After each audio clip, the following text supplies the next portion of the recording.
सही। क्वेश्चन मेरा ये है कि मेरा भाई है वो सऊदी अरब में होता है, उसको मैं इनवाइट करना चाह रहा हूँ। मैं सही। अनमैरिड हूँ, वो मैरिड है और हुँ, उसका अपना बिज़नेस है, लेकिन आपको फील्ड सिस्टम का सारा पता ही है। तो लेकिन जो उसका डॉक्यूमेंट है उसके ऊपर 1200 से 1500 दिरहम सैलरी लिखी हुई है। अकॉर्डिंग टू द डॉक्यूमेंट्स, उसके जो रियल डॉक्यूमेंट्स हैं उसको मैं यहाँ पर लेकर नहीं आ सकता और जी, वो नहीं लेके एम्बेसी आना। में डिफेंड भी नहीं कर सकता कि वो उसके पास पैसे कहाँ से आ रहे हैं। जब कोई जी, भी बंदा बिल्कुल। बिज़नेस करता है वो पैसे ज़्यादा कमा रहा होता है, लेकिन डॉक्यूमेंट्स के अंदर 1500 तक शो है। जी, तो मैंने उसका पाकिस्तान से तुर्की में वीज़ा अप्लाई किया, लेकिन उसका वो रिजेक्ट हो गया, तुर्की का 2 साल पहले की बात है। सही। तो अब चूँकि अब मुझे ये नहीं समझ आ रही कि मैं उसको जो है ना यहाँ पर किस तरह से लेकर आऊँ, क्योंकि मैं सिर्फ़ उसको वन टाइम विज़िट वीज़ा पर यहाँ पर लेकर आना चाहता हूँ। बाद में मैं उसका आर्टिकल 92 के अकॉर्डिंगली पुर्तगाल में उसका जो है ना वो टीआरसी ले लूँगा और वो दूसरा वो पढ़ा-लिखा भी नहीं है, क्योंकि मैं उसको बैचलर के तौर पर भी लेकर आ सकूँ। तो मुझे कोई सही। ऐसा वे बताएँ कि मैं उसको किस तरह से, कोई और वे है? क्योंकि मैंने तो सारा सोच लिया, मुझे तो कोई लगा नहीं है। तो सही। अब मुझे समझ नहीं आ रही, इस वज़ह से शायद मैंने कहा शायद आपसे कुछ आइडिया मिल जाए। जी, इंशाल्लाह ज़रूर मिल जाएगा। ऐज कितनी है उनकी? उनकी एज है 28 इयर्स। सही है। फिर कुछ भी नहीं है, शादीशुदा हैं? शादीशुदा 1 बच्ची है। वाइफ पढ़ी लिखी हैं? नहीं। सही है, शादी एक और करवा दें। मज़ाक नहीं जी। कर रहा। नहीं, इसमें बिल्कुल कौन-सी सही बुराई, है। बुराई कौन-सी है इसमें? कोई बुराई है? नहीं, नहीं, बिल्कुल सही ऑप्शन है।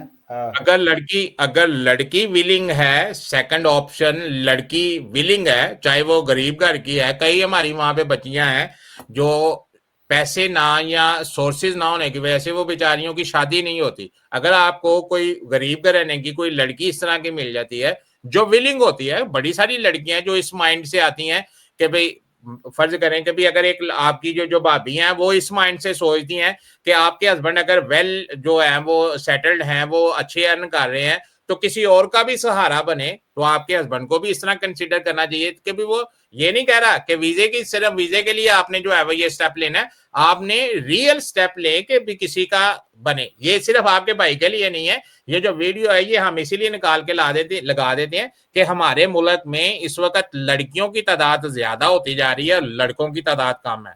और अगर इसी तरह लड़कियों की तादाद ज्यादा होती जाएगी और लड़के कम होते जाएंगे और उसमें लड़के जो हैं वो ज्यादा लफंडर हैं। जितने भी लड़के हमारे पढ़ने के लिए मासवाए यूरोप के जितने भी लड़के हमारे पढ़ने के लिए यूके जाते हैं वो सारे हिजड़े निकल आए हैं। अब मुझे बताएं कि पहले तो है कि भी 48% 47% जो है वो 46% लड़के हैं मुल्क में टोटल पॉपुलेशन में, और जो है वो 54% जो है वो लड़की हैं। और जो 54% में जो लड़के हैं उनमें से जितने भी यूके आ जाते हैं वो हिजड़े निकल आए हैं। इसका मतलब है कि भी एलजीबीटी पाकिस्तान के जो थ्रू। है वो, जी बिल्कुल, एलजीबीटी कर लेते हैं यहाँ पे आके। तो कहने का मतलब ये है कि पीछे जो है वो 23% लड़के रह गए, तो जो 23% मर्द हजरात है उनके से तो फिर 3-3 लड़कियां आएंगी। तो अगर ये जो मर्द हजरात हैं वो 3 दिन शादियां नहीं करेंगे तो जो गरीबों की लड़कियां हैं, जो बच्चियां हैं, वो बेचारियां घर में बैठी रहेंगी। तो अच्छे माइंड से, अच्छे पॉइंट ऑफ व्यू के साथ अगर आपको कोई अच्छी लड़की सेकंड मैरिज के लिए मिल जाती है क्वालिफाइड, तो आप उस लड़की से शादी करें, उस लड़की का एडमिशन करवाएं। अगर वो बैचलर उसने किया हुआ है उसको जो है वो लिथुआनिया में मास्टर करने के लिए बुलवाएं। मास्टर पे वो आती है तो वो ऑटोमेटिकली जो है वो अपने हस्बैंड को जो है वो फैमिली रियूनिफिकेशन पे विद इन 2 to 3 मंथ वो बुलवा सकती है, जैसे आपको भी पता होगा। अच्छा, लास्ट रिक्वेस्ट है, ये मेरी जो रिकॉर्डिंग है ये पोस्ट ना कीजिएगा बस। नहीं, ये रिकॉर्डिंग पोस्ट जरूर होगी लेकिन इसको ब्लर कर दूंगा, आपकी तस्वीर को ब्लर कर